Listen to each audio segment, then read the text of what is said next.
This is more like human-centric for machine. So the Spark engine, Trino engine, they cannot consume the metadata directly as a single source of truth. But Graphtino is a technical metadata center, so that it can be engine-friendly or engine-centric. This is the key difference.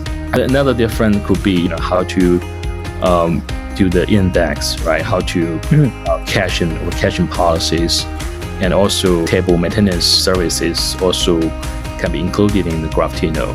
That means we can potentially, with AI powered, right, can be make the data platform more efficient instead of an independent system outside of existing data system. This is the second one. And third one is for multi-modality. It's a timing to treat the unstructured data as a first-class citizen.